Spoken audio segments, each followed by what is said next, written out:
New overnight in Virginia Beach, a traffic stop at the oceanfront turns into a bigger situation, causing police to shut down surrounding streets for hours. It started just before 9 o'clock last night along Atlantic Avenue between 17 and 18th Streets. So 13 News Now reporter Megan Shinn is live there now. Megan, what have you learned from police overnight?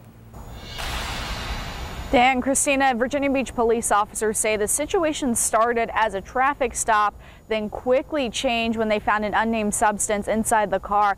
Now, as you can see out here, police are gone, but take a look at this video on your screen. You can see Virginia Beach police officers blocked off part of the boardwalk as well as Pacific Street running all the way from 17th to 18th.